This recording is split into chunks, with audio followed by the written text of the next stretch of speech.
Hello children. We saw in first part that the kind couple and the cruel couple.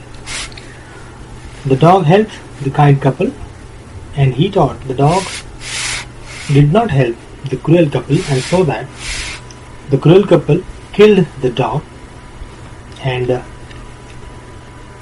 afterwards the second incident, they burnt the mill and the mortar which was made by the pine tree.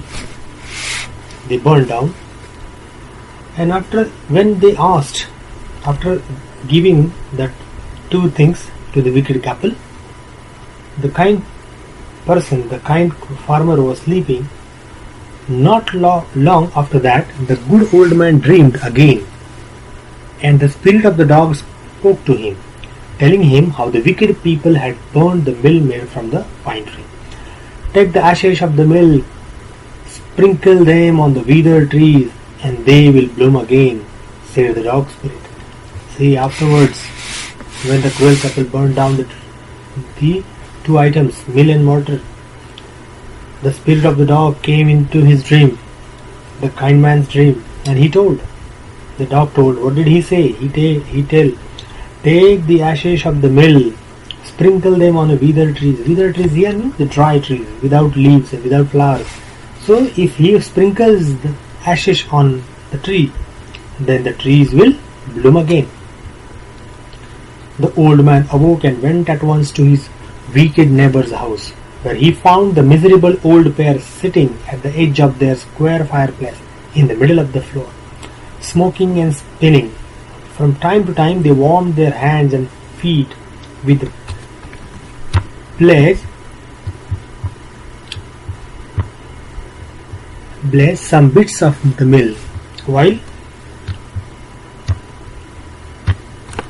behind them lay a pile of broken pieces. Now see, the old man, at once when he saw the dream, he went to the wicked neighbor's home, their house, and he found that this miserable old pair was sitting at the edge of their fireplace. They were sitting near the fireplace, and what was that in the fireplace? The mill which was burning, and the wicked couple, they was as if they were warming their hands, their feet with that fire. And the old man humbly asked for the ashes. Though the covetous couple turned up their noses at him and scolded him as if he were a thief, they let him fill his basket with the ashes. The old man the kind man humbly asked for the ashes, whether he could take the ashes with him. In the beginning, the wicked couple was very angry with him, as if the old kind man was a thief. But at last they let him fill his basket with the ashes. On coming home, the old man took his wife into the garden. It being winter, their favorite cherry tree was bare. He sprinkled a pinch of ashes on it, and lo, it sprouted blossoms until it became a cloud of pink bloom which perfumed the air. The news of this filled the village, and everyone ran out to see the wonder. See, on coming home, when the old man came with the ashes, the old man took his wife into the garden. He went into the garden with his wife, and it was winter season, and their favorite cherry tree was bare. It was bare, without leaves and flowers. So he remembered the words of the dog. He sprinkled a pinch of ashes on that bare cherry tree, and lo, surprised, what was that? It sprouted blossoms until it became a cloud of pink blooms which perfumed the air, and the tree bloomed. The news of this filled the village, and everyone ran out to see the wonder. And this news also spread in the village, and everybody in the village, these other villagers also came to see the wonderful thing. The covetous couple also heard the story, and gathering up the remaining ashes of the mill, kept them to make withered trees blossom. So, the covetous, the cruel couple, another cruel couple, they also heard the same story, that due to the ashes, that kind couple bloomed the trees. So they also kept some ashes with them. Now the next paragraph. The kind old man, hearing that his lord, the daimyo, was to pass along the high road near the village, set out to see him. Taking his basket of ashes, as the train approached, he climbed up into an old weathered cherry tree that stood by the wayside. So the daimyo is a landlord. So the kind old man, he heard that his daimyo, his landlord, was passing along with his village.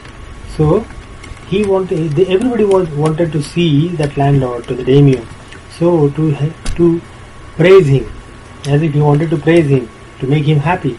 So the kind man set out to see him. He also went to see him. Taking his basket of ashes, he took his basket of ashes to see him. As the train approached, here train means the procession, the people are along with the daimyo, all the group, they approached. When they were on the way, he climbed up into an old withered cherry tree. He climbed on a withered cherry tree, means very dry cherry tree where it wasn't bloomed. So he just climbed on it. And why he climbed? So that he stood by the wayside, so that he can see that the procession was going on. Now, in the days of the daimyos, it was a custom when their lord passed by, all the loyal people to shut up their high windows. They even pasted them fast with slip of paper, so as not to commit the impertinence of looking down on his lordship. All the people along the road would fall upon their hands and knees and remain prostrate until the procession passed by. Now in the days of daimyos, in the days of landlord, it was a custom, it was a ritual. What was that? When their lord passed by, all the loyal people will shut up their high windows. They will shut up their windows. They even pasted them fast with a slip of paper. They will just close, so as not to commit the impertinence of looking down on his lordship. So why they were closing their windows, on the high windows? So that as they do not want to see their landlord as down. So all the people along the road would fall upon their hands, and everybody should stand on their hands and knees. They should not stand before the landlord until the procession passed by. The train drew near. One tall, competent man marched ahead, crying out the people by the way, "Get down on your knees, get down on your knees." And everyone kneeled down while the procession was passing. And when the train was very close, a healthy man, a competent man, maybe a powerful man, he marched ahead and he was crying, he was shouting to the people. He was just telling the people what? Get down on your knees, get down on your, as if he was just telling others to respect the daimyo. And everyone was knelt down while the procession was passing. So everybody was knelt down. Suddenly the leader of the van caught sight of an aged man up in the tree. He was about to call out to him in an angry tone, but seeing he was such an old fellow, he pretended not to notice him and passed him by. So when the daimyo's palanquin drew near, the old man, taking a pinch of ashes from his basket, scattered it over the tree. In a moment it burst into blossom. So here, suddenly the leader of the van, who was talking to the other people to kneel down, he caught sight. He saw that aged man was in the tree. So he was about to call him out. He was about to tell him to get down from the tree. But when he saw that it was an old man, he was old, very old, and that's why he pretended. He showed that as if he did not pay attention, he did not see him. So he pretended that not to see him, and he passed by. So when the daimyo's palanquin drew near, when the procession came closer, the old man, taking a pinch of ashes from his basket, When the procession was very close, the old man took a pinch of ashes from his basket and scattered over the tree. And to the next moment, the tree burst into blossom. The delighted daimyo ordered the train to be stopped and got out to see the wonder. Calling the old man to him, he thanked him and ordered presents of silk robes, sponge cakes, fans, and other rewards to be given him. He even invited him to his castle. The delighted daimyo, the happy daimyo, he was very surprised. He became happy. So he stopped his train and he wanted to see the wonder. So he called the old man and thanked him. He ordered some presents to him for this wonderful thing. And he called the man to his castle also, to his palace. So the old man went gleefully home to share his joy with his dear old wife. And the old man went happily to his home and he shared his joy with his wife. But when the greedy neighbor heard of it, he took some of the magic ashes and went out on the highway. There he waited until the daimyo's train came along, and instead of kneeling down like the crowd, he climbed a withered cherry tree. So this time also, the last incident, the last wonderful thing, miracle, this news was also heard by the wicked neighbor. So without wasting time, he took the magic ashes with him and he went out on the highway, as if he also wanted to surprise the daimyo. So he went to the highway. There he waited until the daimyo's train came along. He waited for the daimyo's procession, and when it came, instead of kneeling down like others means like crowd, instead of kneeling down, he also thought that I may be also remained unnoticed, and he climbed on a withered cherry tree. So he climbed on a tree. What was planned? We know now. What is his plan? He also wants to sprinkle the ashes on the tree. But when the daimyo himself was almost directly under him, he threw a handful of ashes over the tree, which did not change a particle.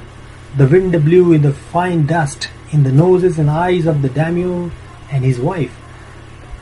Such a sneezing and choking it spoiled all the pomp and dignity of the procession. The man whose business it was to cry, "Get down on your knees," seized the old fool by the collar, dragged him from the tree, and tumbled him and his ash basket into the ditch by the road. Then, beating him soundly, he left him for dead. See, this man also, wicked man, he also climbed on a tree. When the daimyo came very close, directly under the tree, he threw the handful of ashes on the tree. The wicked man threw the ashes in the tree. But this time, the ash did not show its magic. The ashes did not show its magic. Instead of that, the wind blew the fine dust in the noses and eyes of the daimyo and his wife. Instead of making the tree bloom, the ashes went into the eyes and noses of the daimyo and his wife, and such a sneezing and choking, it spoiled all the pomp and dignity of the procession. Means it was very like a disaster. The man whose business it was to cry, "Get down on your knees," the leader of the procession here, whose duty was to tell the people to get down on their knees, he seized the old fool by the collar. He caught this wicked man by his collar, dragged him from the tree, and tumbled him and his ash basket into the ditch by the road. Then, beating him soundly, he left him for dead. So the man whose duty was to tell the people, he caught him and beat the cruel man, and he beat him. Thus the wicked old man died in the mud, but the kind friend of the dog dwelt in peace and plenty, and both he and his wife lived to a green old age. See, the wicked couple, the wicked man died on the road in the mud, he died there. But the kind friend of the dog, the kind couple, the man and his wife, the old man, the old kind couple happily lived their life, and in their olden days they remained happy. This here the moral, the lesson we can say that good returns to you if you act good. Your good actions rewards you. So here the story comes to end. Now the question answers will be uploaded on our website. You can kindly visit the website. Thank you.